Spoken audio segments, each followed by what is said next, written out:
And now with your 5-day forecast, here's Howard Hand-Me-Down. Howard? Thanks, Bob. As the apocalypse draws ever closer and the outer planets begin to erupt, Monday is going to be the start of a horrific event horizon for the next 5 days. On Monday, we can expect planets in our outer solar system to begin erupting, causing meteorites and showers of rock to begin bombarding the Earth at a tremendous force, creating craters pretty much the size of Texas and South America throughout most of the world. If you manage to survive that, of course, come Tuesday, it's going to become even worse as temperatures slowly rise, melting the very flesh off your bones if you are caught outside. My suggestion would be to crank up that air conditioner to max and stay indoors. On Wednesday, you can expect fire and brimstone begin erupting from the ground as the Earth's crust is heated to a rapid 1 million degrees and constantly rises as the sun draws ever closer to our planet. On Thursday, the sky will begin to darken with dust and debris left over from all the horrific carnage. But don't worry, because if you manage to survive that, come Friday it's going to be very lovely, with highs in the mid-60s and a nice breeze coming out of the east at 5 to 10 miles an hour. Bob? Thank you, Howard. And now, this. It's time for the absolutely, completely random podcast with Andrew Rhodes. Hello, everyone, and welcome back to another exciting episode of the absolutely, completely random podcast. This week for Saturday, April 14th, 2018. Just in case you were confusing this with any other day of the week. I'm Andrew Rhodes. I'll be your host for the next, I want to say, hour or so of wonderful topics and stuff that I found throughout the internet during the week. Before we go any further, you know the song and dance, though. Before I give you what's happening this week, let's do things a little out of order for once. You know the song and dance, ARHOADS-2012 on eBay. If you're in the market for oddities, collectibles, weird stuff, what have you, come check out my eBay page. It's weird stuff, cool stuff, trading cards, collectibles, what have you. Something for everyone, I guarantee it. Well, okay, I can't really guarantee it, but come on, everybody can find something somewhere. So don't forget that's ARHOADS-2012 on eBay. You can follow me on Twitter at OtakuRhodes, and don't forget to check out my Facebook page, WebDesigner18 on Facebook. So this week's set of topics is pretty much going to be the following. You have Nintendo facing some heat from the FTC over its warranty policy. Oh boy, oh boy. Epic Games had to do an emergency shutdown of the Fortnite servers for maintenance, and they explain what it is and how they're reimbursing and compensating players. And this is actually kind of interesting. The manga Umaru Chan G is preparing to end. All good things must come to an end, unfortunately. Cowboy Bebop is preparing for its collaboration with Animate Cafe, which is going to be kind of interesting. I have not one, but 2 Toys R Us topics. Yes, that's right. Because I will always be a Toys R Us kid. Because, well, this billionaire CEO behind Bratz is finally making his bid for Toys R Us. Aww! Just as this comes about as I take my final trip to Toys R Us, and it was sort of depressing. No, really, it was depressing. All this, and possibly more, you never know, randomness can always happen on this podcast. So, let's get started, let's get into it, and let's start it off, shall we? Alrighty, so let's start this off with how my week went, like we usually do. So how did my week go? Well, believe it or not, my week actually went kind of well. Despite the fact that for yesterday and today we've actually had temperatures that were in the 80s for the first time this year. Woo! Yeah! Goodbye, snow! No, seriously, I kind of had my fill of it now for the year. But anyway, Monday was actually kind of cool. I scored a Digimon in Digimon Links that I had back in Digimon Heroes. And this is one that I had to work my ass off to get in Heroes, and I managed to get it in a pull, and a very lucky pull, I might add, in Digimon Links. So what you have to do in that is you have to use your Digistones to get pulls, X amount of them depending on how many Digistones you want to use, and you get a certain amount of pulls. 20 Digistones will get you 1 pull, 200 will get you 10. I still have the 1,000 that everybody got from their server malfunction earlier last month. And I had racked up about an extra 200 worth with the login bonuses and everything else. So I thought, oh, cool, what the hell. So I used them, and I went and got a quick 10 pull from the one event banner. And lo and behold, I scored Titamon. And not only was it Titamon, it was a double awoken +2 Titamon, which is awesome. To say the least, it's awesome. Immediately used almost all the meat that I had racked up because it's currently doing a increase of meat for the week, which is really cool. So I used that, raised my Titamon up to his maximum level without having to use one of my gourmet meats, which I'm saving for good Digimons. I ended up getting 2 other Megas, though. I got Phoenixmon, that was a +1, and standard Ravemon, which it's not too bad, pull-wise.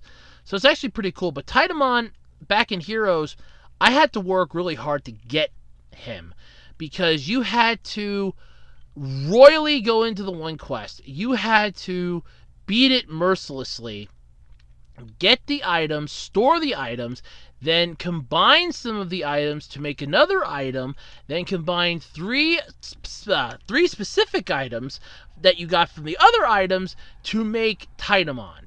No, I'm not kidding. That is honestly what you had to do.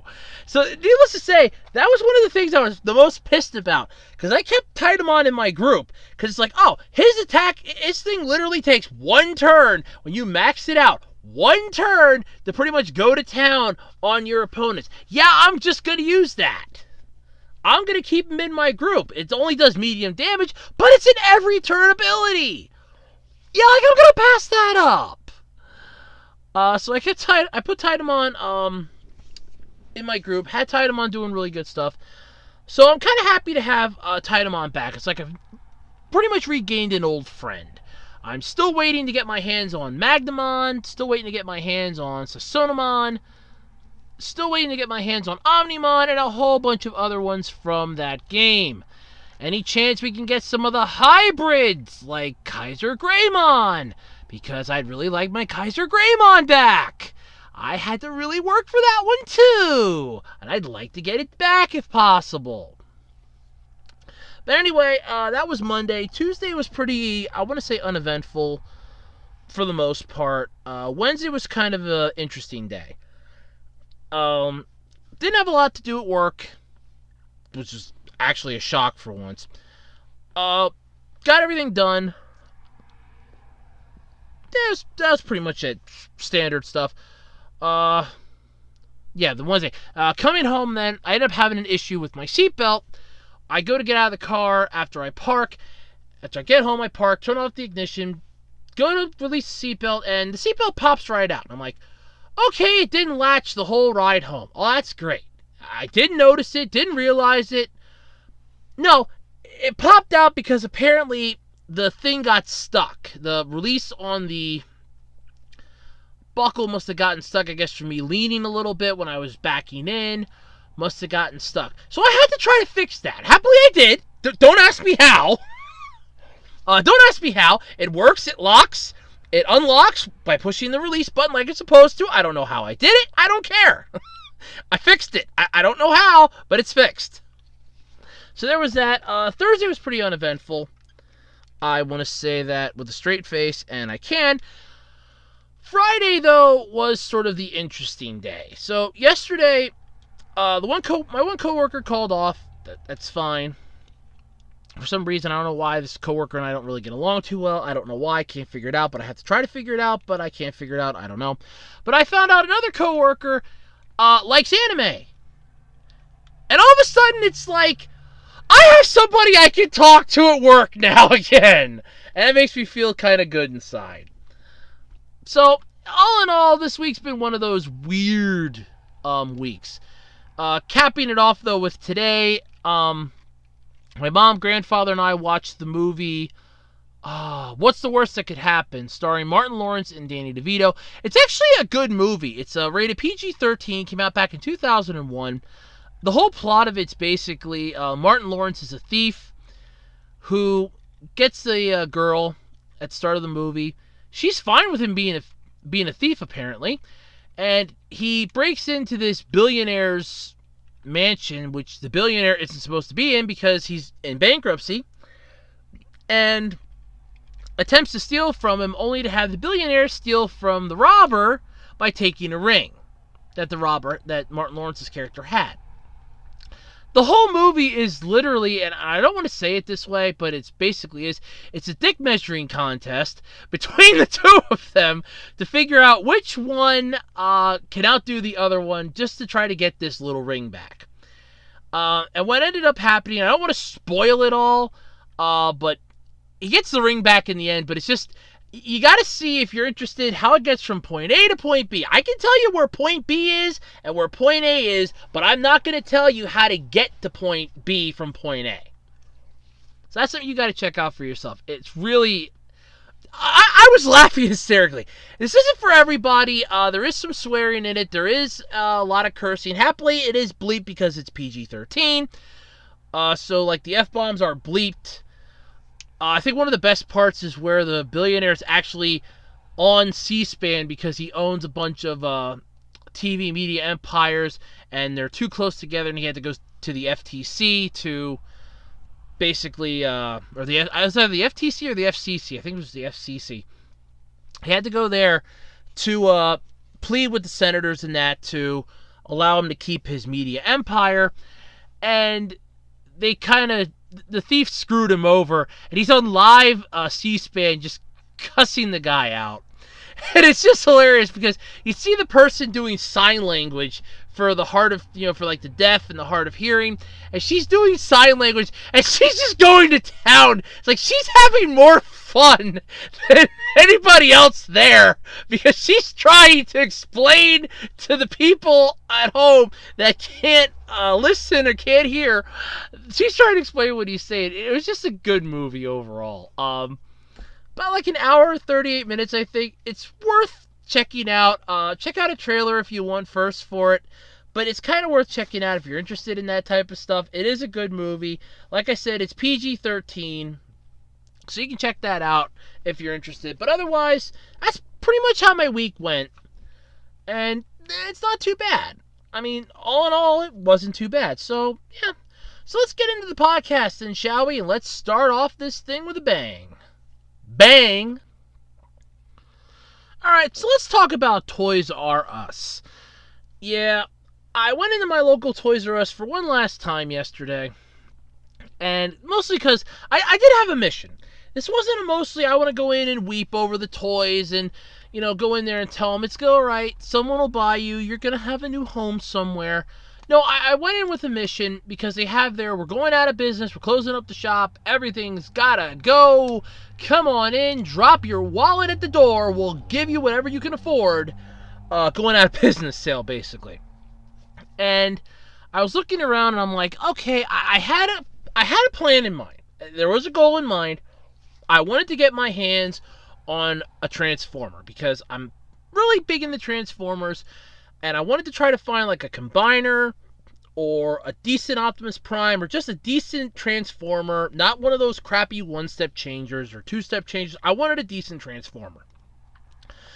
Unfortunately, there is like little left in my Toys R Us, action figure wise. The whole action figure section pretty much is wiped out. Power Rangers was pretty full to a point, but it was mostly just Super Ninja Steel and Ninja Steel stuff. You had Transformers that was like a ghost town. And all the action figures were like 10% off.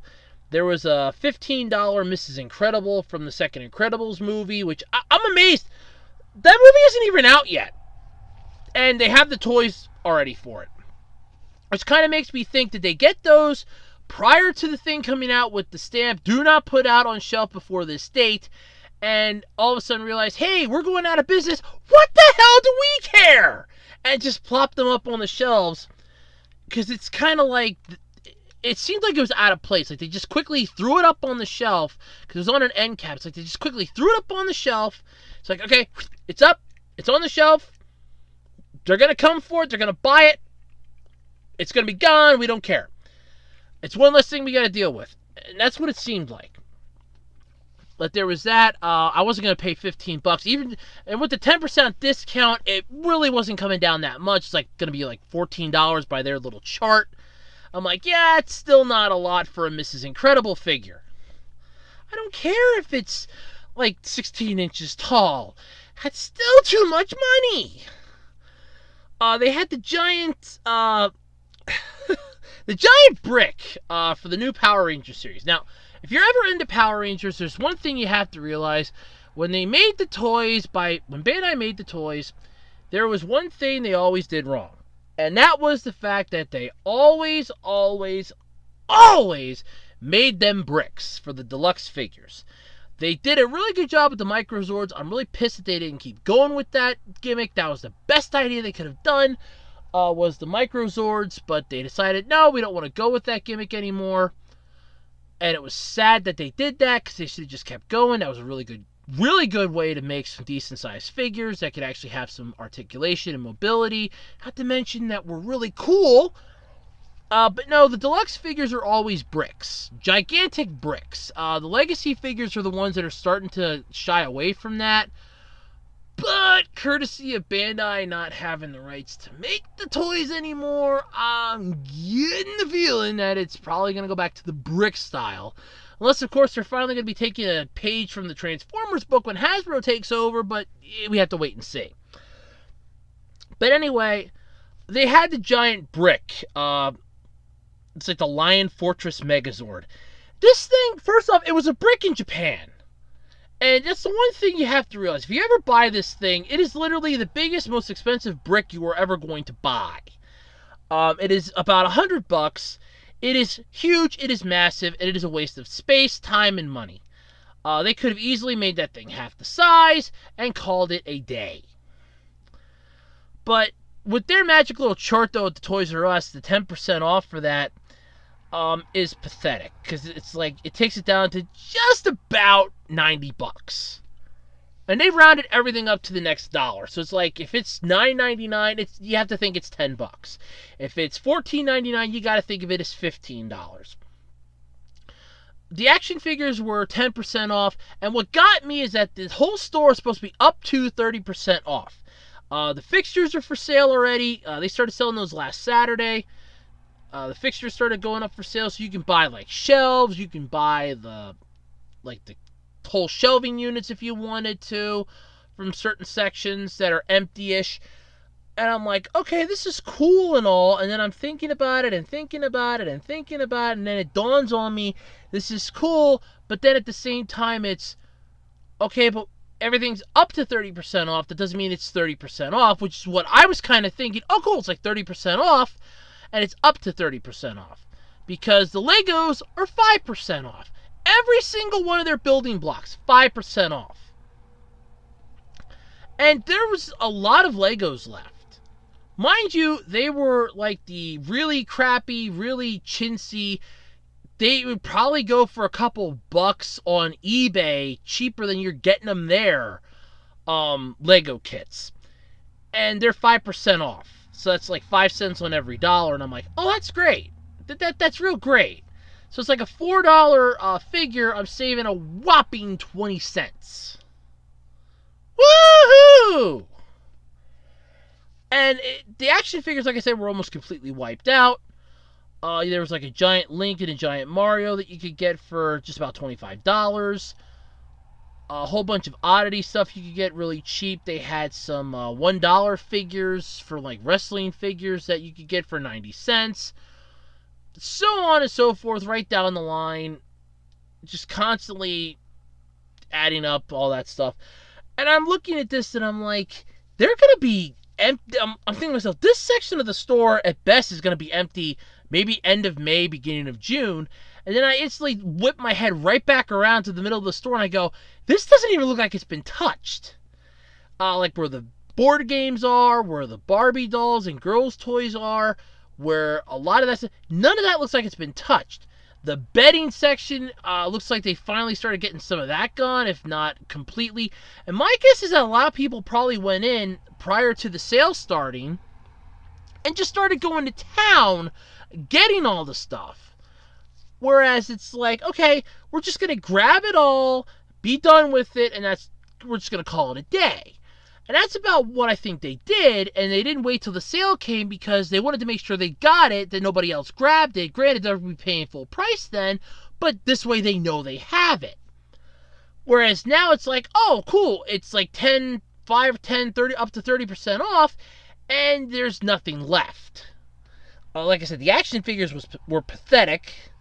Even they had like some Yokai Watch figures, and a majority of the stuff they had left, if it was a full section, was pretty much all the same thing. And it was the stuff that didn't sell in the first place or that nobody wanted.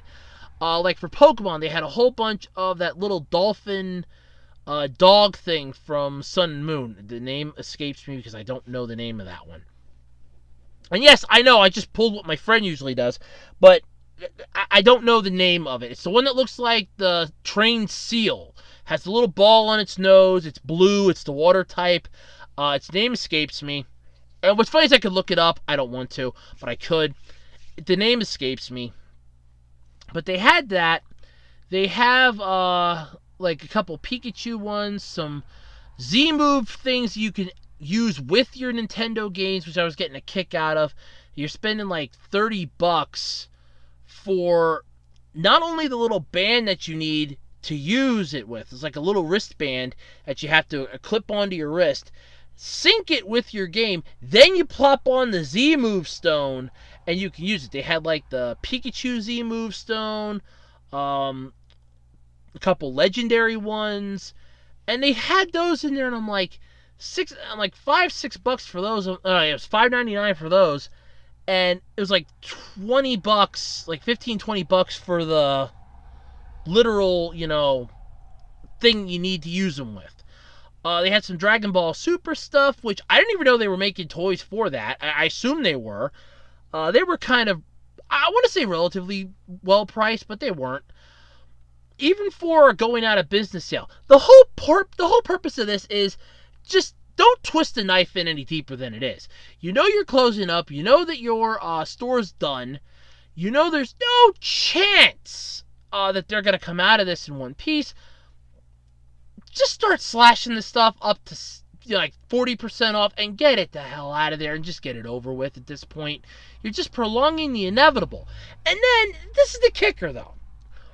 Because as you go into the store, you know how they always have those signs up, at regular stores, like, we're hiring for the following positions. And you would assume that if a store is going out of business, that they would have yanked those signs down. No.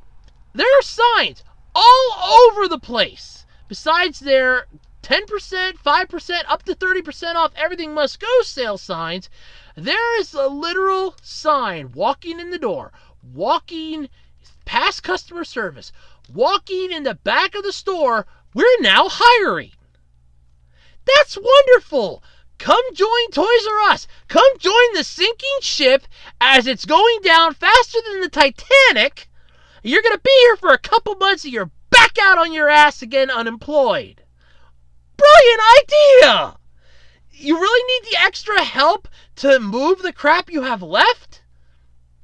I mean, when my one FYE store was closing, they didn't hire extra people for that store. They just started, as the stuff started getting smaller and smaller in the sections, started condensing it and moving it closer and closer. Near the end, half the store was inaccessible to the customers because they had it blocked off. For a very good reason. There was nothing there anymore.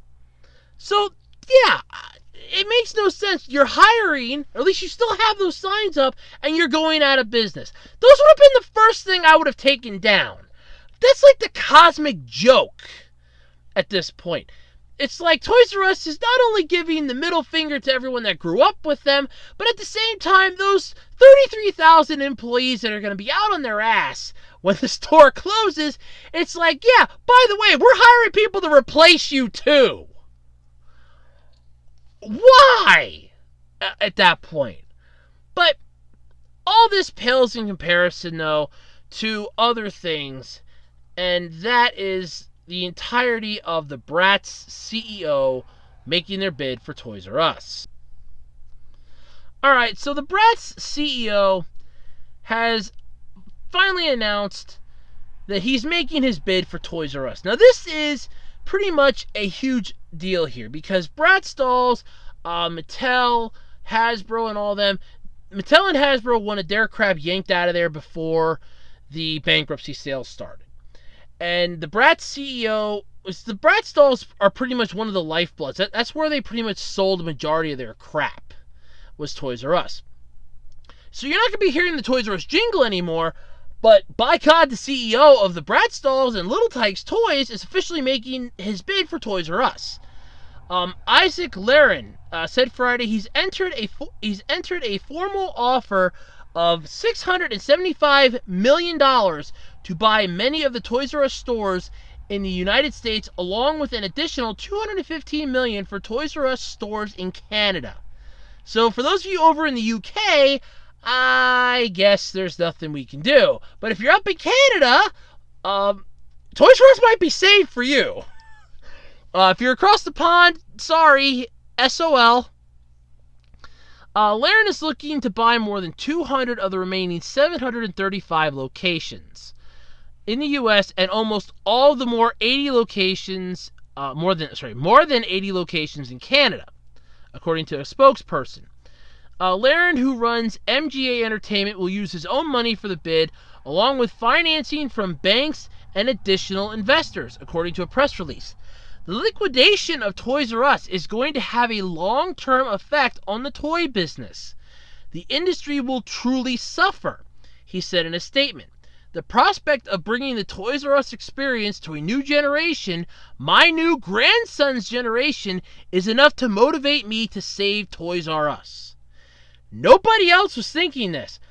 I mean, how many other people would not have liked to have found a way to get up off their ass, light a fire under it, and save Toys R Us for the next generation of kids that might want to go there and play with toys and buy toys? Oh, but then again, remember, everybody's interested in the new apps for their smartphones and a new tablet and all that other fun stuff. But there's still some physical stuff that you can get to go with that stuff. Hint, hint. So we also get more into this too. Toys R Us declined to comment, of course. The company said back in March, though, that it would shut down or sell all of its U.S. stores after a failed turnaround bid. Toys R Us filed for bankruptcy last fall. And remember, their original idea was, we filed for bankruptcy, we're going to get rid of the underperforming stores, which is what you do when you file Chapter 11. You start cutting back. It's like, okay, you have not had any good sales. You're done. We're shutting your store down. All your stuff gets moved over to store B, which actually is doing quite well, and we need the extra space. Or you go to store C, and then you go do the same thing. Okay, well, we're moving all of store D stuff over to you because store D isn't doing enough. That's what you do when you have a bankruptcy. You cut back on a lot of the stuff that isn't working. So if you have a store that's underperforming and you have a store that can't keep up with the merchandise, like, hey, we need this, we need this, we need this, you get rid of the store that isn't performing, move everything over to the other store, and there you go. Same amount of stuff, less stores, less money you're having to put in. So, Laren, though, the CEO of Bratz, tried to raise $1 billion to save Toys R Us through a crowdfunding campaign. Oh yeah, aren't those fun? But he won't tap any of those pledges for his actual offer. And here's the best part. Those who pitched in are going to get their money back, according to the spokesperson. The crowdfunding effort was designed only to raise awareness. So, you do a crowdfunding campaign. People donated money for the chance to save something from their childhood, and all it is a marketing stunt because you don't want to tap any of that resource, and you're going to give the customers back their money. The ones that invested, you're giving them back their money.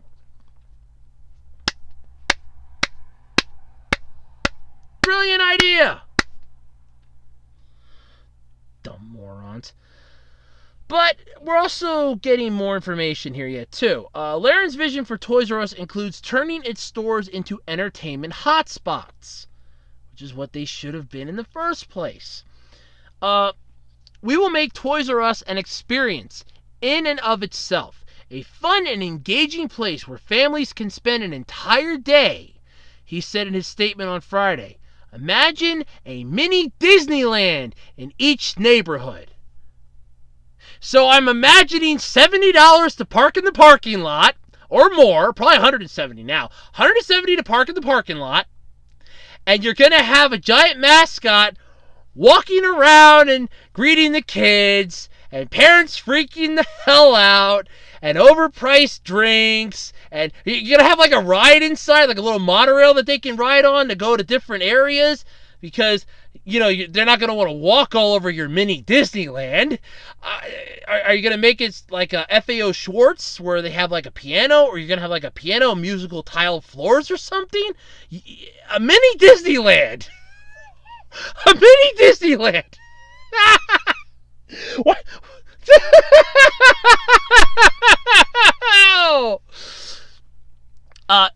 However, in the past, though, to keep moving on, because that's going to be laughing all night for that now.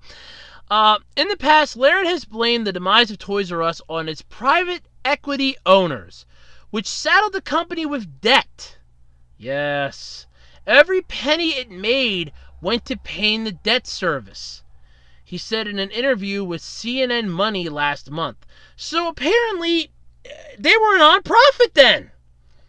So they couldn't have filed for non-profit 501c status then? Because if you're literally paying back your debtors and you have no money, you're a non-profit. Or did the definition of that change? Yes, you're down as a business model, but you make no money.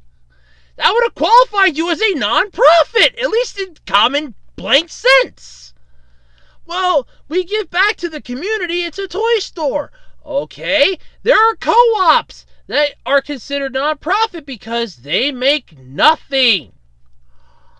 It's just one of those humorous things that I just find so funny. So, hopefully Toys R Us will be saved. If not, it was fun while it lasted. I mean, come on. It's not exactly a whole goodbye song here. We all know what's coming. But still, it's not a happy thing to see it go. I like Toys R Us. I always was a fan of Toys R Us. They always had some good toys you could get there, but it's just sad that it's going and the way it's going. But then again, I wouldn't mind checking out this mini Disneyland. Of course, I'm not going to have the money to pay for parking, but then again, I don't know, maybe I could sneak in with all the other people that aren't going to pay for parking. I mean, come on, you got to have some people that'll be able to walk there if it's in a city. Alright, so, good old Nintendo. Yes, Nintendo. They've been protective of their crap since the frickin' 80s, when the Nintendo Entertainment System, or the NES system, came out. You couldn't have any third-party developers. That freaking Virtual Boy was a disaster waiting to happen because there was a limited library for it. It was crap. Gave permanent eye damage to some people. I think there actually is a person somewhere that I read is actually went blind from playing that. And they were a kid when they bought it, and they went blind from playing it. At least if I remember the article right. Well, the good old Nintendo people are sadly in some hot water with the FTC over their warranty policy. So grab your popcorn, kids, and let's sit back and weave a tale of mystery, excitement, dragons, and a little boy named Link who travels the land of Hyrule to find a princess that everybody keeps mistaking him for. So yeah, let's talk about this. So, like I said, Nintendo's been protective of their crap for years. They've had their consoles with a lot of stuff. Generations now has held a policy that voids your ability to have the company repair your console for free if you use a third-party product in tandem with it. So, like, example, if you were to replace the software on the Switch with something of your own design, Nintendo could refuse to repair your Switch hardware, even if the Joy-Con controller that came with it was defective. So, like, if you get a Joy-Con controller and it breaks and you go out and buy the generic third-party one that was developed that's $5 at your local game store, and all of a sudden that one doesn't work, and you go, yeah, I tried this, and all of a sudden Nintendo goes, what? No, no, no, no, no, no. You got the third party. We want nothing to do with your console. It's sinned and it's evil. We don't want it no more. And that's sadly what they can do. But rules like this are illegal, at least in the U.S., under the... And I actually got to read this right off, and I do apologize if I mess up anything. It is kind of warm up here. I'm currently sitting in 82 degrees, and it is warm up here. I'm not used to the heat this time of year. Under the Magnuson-Moss Warranty Act and the FTC has issued letters to 6 companies that sell consumer products in the United States to address this. In an official press release from the FTC, a few examples of questionable warranties from anonymous companies are given. And here's what one of them says.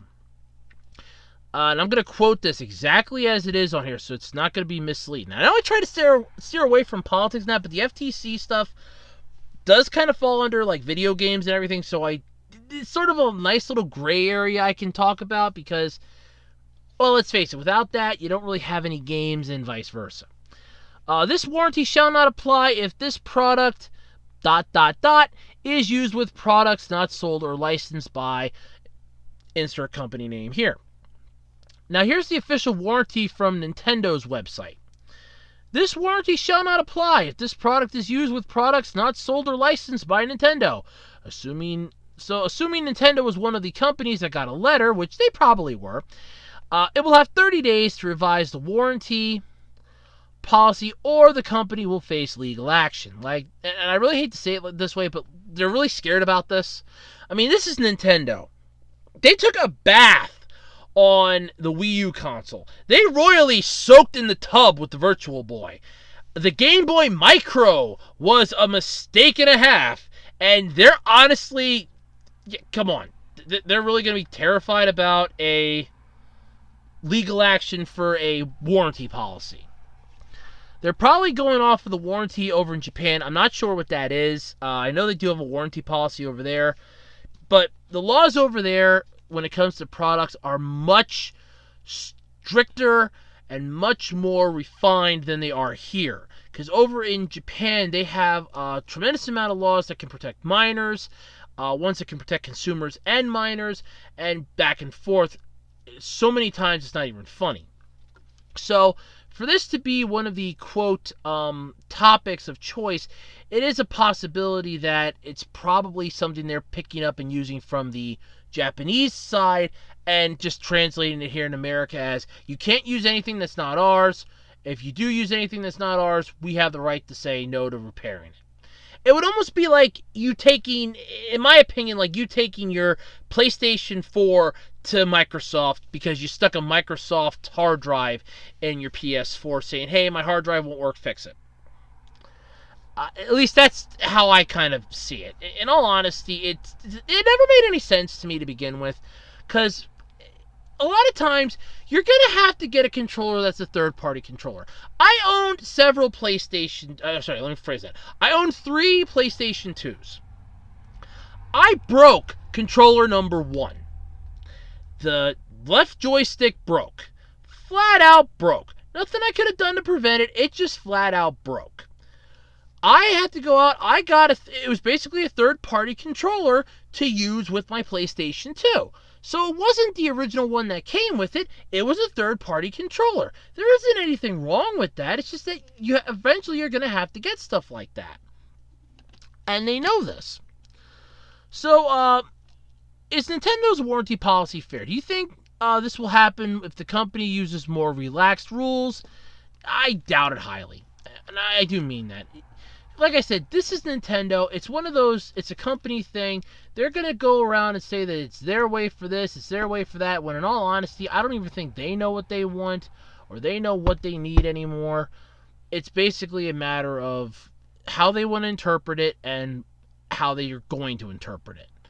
So there's really nothing we can say or do that's going to change their minds. But no, I really don't think it's too fair.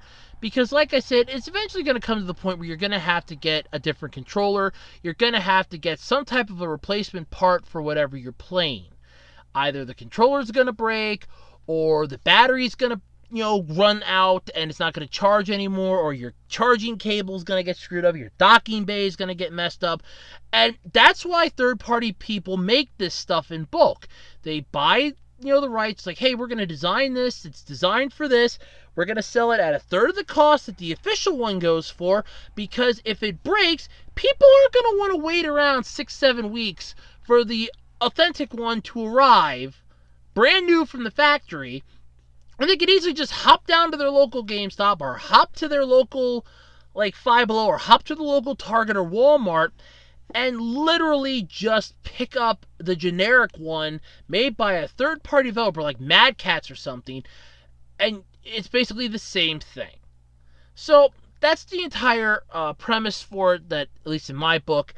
I don't know how this is going to work out for them. I personally hope Nintendo starts getting a little more relaxed. It might help them out in the long run. But then again, they're really the only game left in town anymore, because Sony's pretty much written their own swan song, and Microsoft, let's face it, when you have Sony and Microsoft literally battling and beating the crap out of each other, charging $500 and $400 for a console on Black Friday, and you're Nintendo, you're just sitting back watching the shit show. And it's basically, okay, what's going to happen today? Alright, so they're going to fight, they're going to try to kill one another. Oh, okay, so all I have to do is literally just wait until they're done trying to murder each other, and then come in and pretty much go, well, for those of you that are interested, we have the Nintendo insert game system here. Whereas otherwise, it's like, well, I could just watch them beat the crap out of each other, but then I also have to care enough to really want to jump in and help. No. So, yeah. Like I said, maybe Nintendo should be a little more lax on their policies. It'll probably help them, like I said, in the long run. I don't know. I'm not a genius when it comes to stuff like this. I'm just like everybody else. I have about as little knowledge of video game companies as I want to have, and that's all I really want to have. So, I can't say whether or not it'll help them in the end, but maybe they should relax their rules a bit. Wouldn't hurt. It just wouldn't hurt. If you're a fan of that Fortnite game, well, Epic Games has some news for you. Earlier this week, they had to do an emergency shutdown of the Fortnite servers for maintenance. At the time, they didn't really provide an ETA, and they were experiencing server problems and other in-game issues for nearly the entire time since the release of their latest version 3.5 update. Hey, that sounds familiar. Sort of like, Contest of Champions with their version 15 update. Yeah, I remember that. Issues galore, and you had to download the patch and the update for that. Yeah, that was fun. In a tweet, Fortnite Games said the following. We're bringing the servers offline for emergency maintenance. We apologize for this inconvenience. We currently have no ETA on when servers will be back up. Stay tuned, or stay updated with our status page. http://status.epicgames.com. So, that was at 10:21 p.m. on April 11th. So, let's fast forward now a little bit. So numerous issues appeared in the game that include several annoying glitches and server strains. That kind of sounds like a game I've been playing lately. I've been having server issues. Like, and I want to quote the devil here, getting kicked out of the app, massive lag and delays on my attacks, getting my ass handed to me by a level 1 monster because apparently I have their hit points at 0 and they're still attacking me. The hope was that the release of update version 3.5 would be successful in addressing these problems, but it seems that it has done more damage than good in the game. Yeah, because it was probably just a simple update for whatever like event or something you have going, and it wasn't a system update. It was just a, oh look, we're doing an update for whatever we're pitching to the world here, and it's not an actual update. So, the official Epic Games page status was filled with accounts servicing issue notices as their staff has been tirelessly working to get Fortnite servers back up and running. So it seems that things were in recovery as players were able to log back into their accounts and get into the games.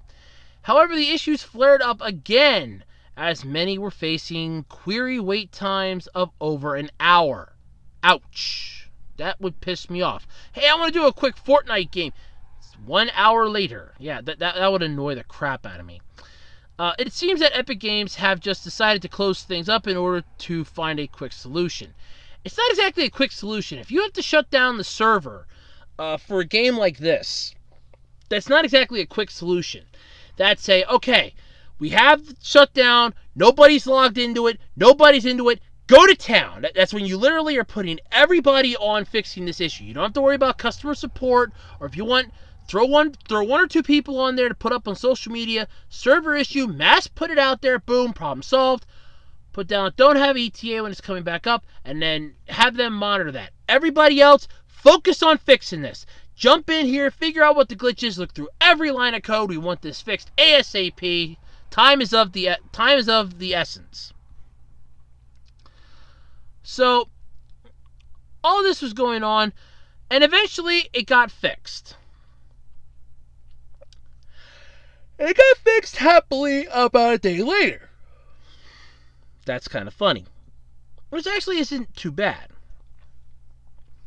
So, Epic Games is now rolling out and doling out a lot of rewards as an apology for the server outage. Hey, sounds like Bandai Namco with Digimon Links. So, the Fortnite players are getting a whole bunch of freebies.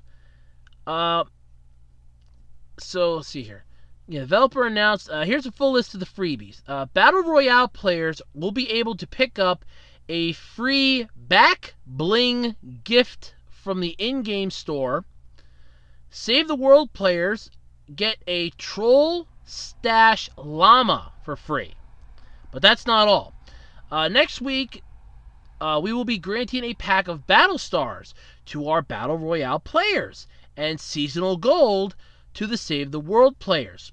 Epic stated in a post, this will require brief additional downtime, so we will be including it as part of our planned update next week. That could end up being a massive issue all over again. The company also said that a full post-mortem with more details about what went wrong will be released next week. So in other words, they're still looking into it. Because that sort of seems like what went wrong? We don't know yet. We're looking into it. We're trying to figure out and isolate what exactly went wrong to make sure it doesn't happen again. Which is a good thing.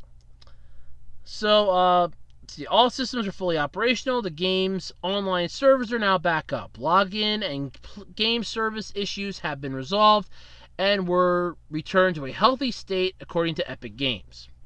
And those were the updates that it was doing. Because they also had the first update was at 1:43 p.m. stating that it looks like the server should be fixed soon according to Epic Games, although the developer isn't being more specific than that. Yeah. So services should begin to recover over the next couple hours. So, yeah, it's all pretty much good and done. That's pretty much what it'll be. So you're getting a whole bunch of freebies. For those of you that got inconvenienced, you're getting a bunch of freebies. So you can't really cry about it. I mean, I don't play the game, but you're getting some freebies for it. And like I said, it kind of just reminds me of like Digimon Links. Because that game was down for 2 weeks. Literally, it was 2 weeks that game was down. And it's like, all of a sudden, you're getting a whole bunch of free stuff, and it's like, here you go, we're giving you this, and this. And I was thinking, yeah, just give everybody 3 free mega levels. And all of a sudden, it's like, yeah, you get 100 of each evolution item, whole crap ton of Digistones, here's a whole bunch of clusters, some battle points, and some gourmet meat. And I'm just like, well, that's way better than I was thinking. Because I was thinking, yeah, you know what? Screw it. That's way better than I was thinking we were going to get. Yep, I'm fine with this.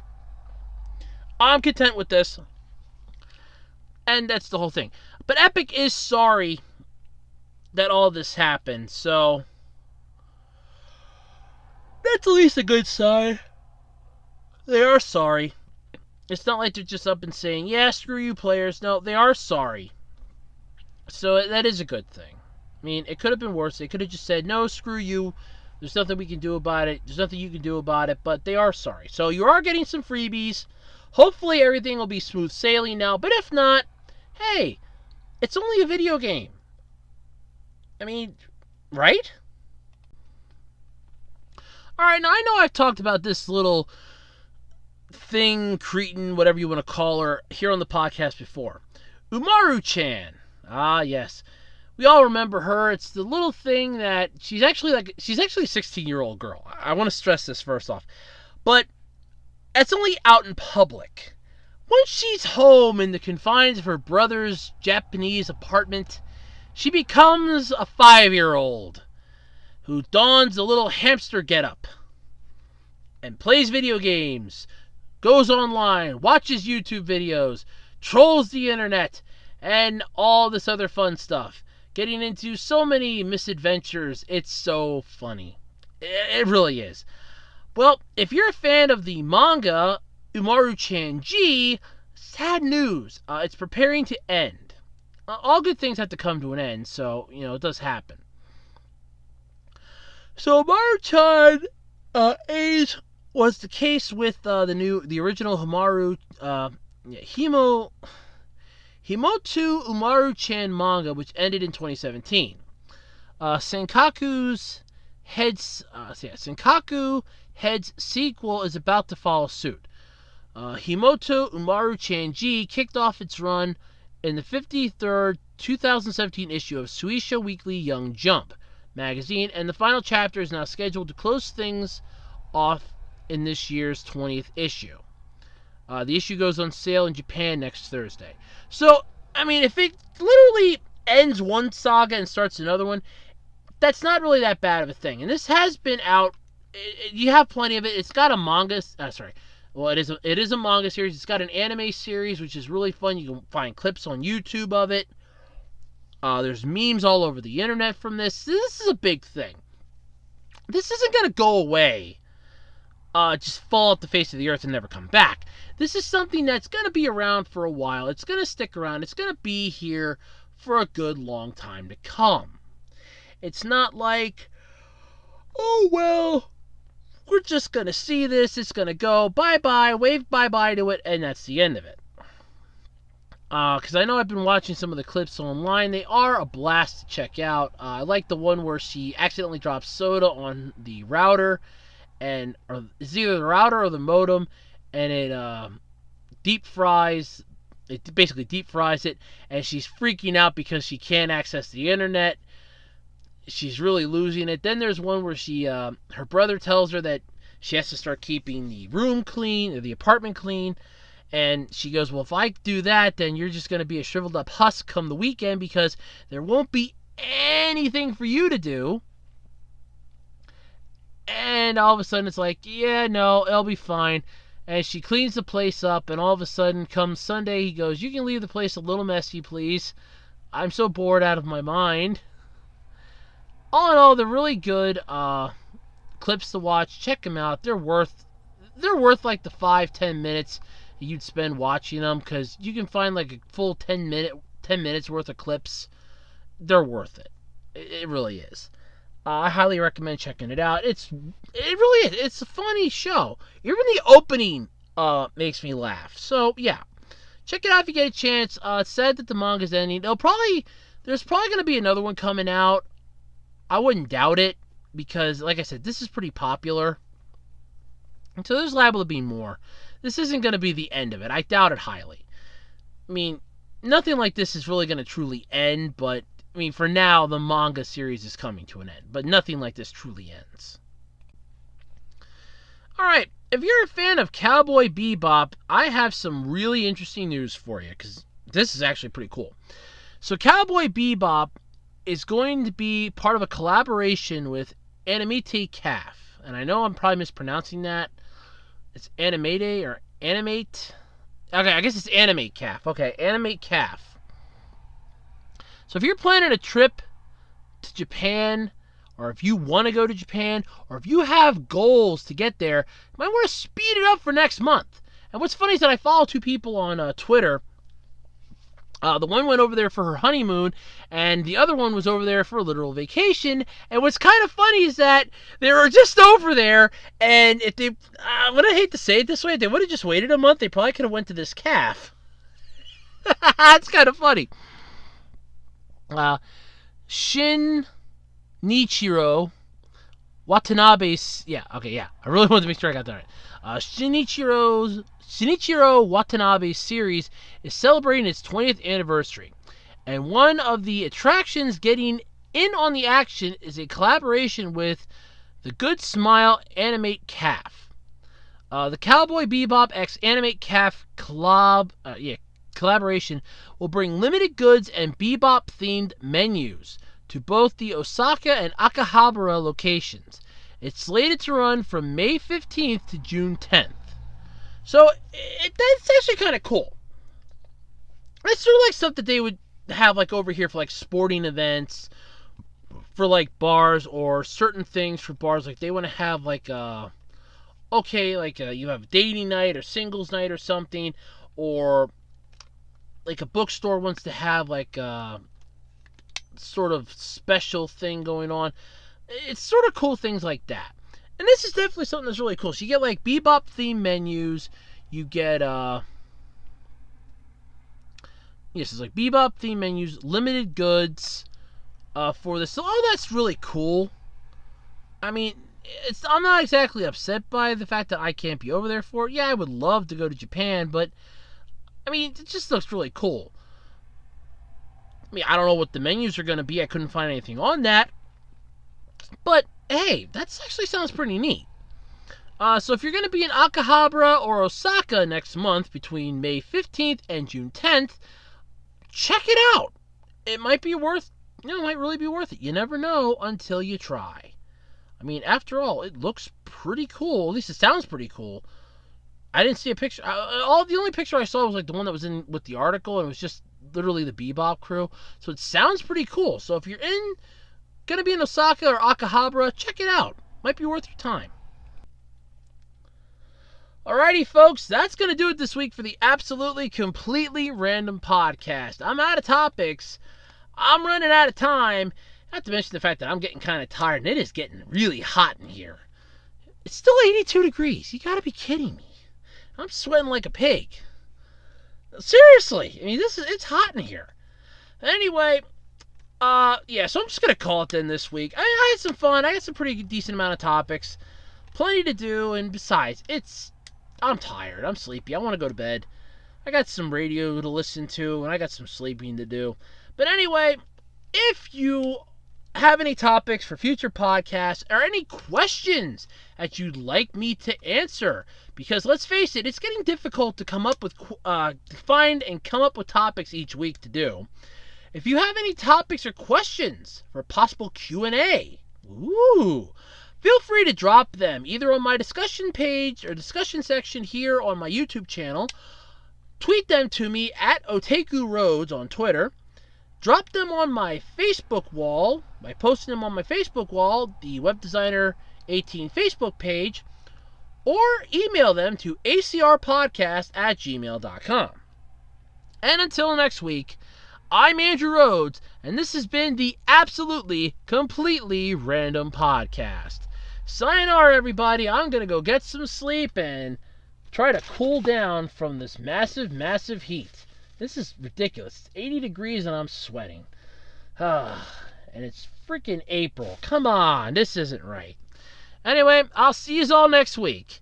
Bye for now, and bye-bye.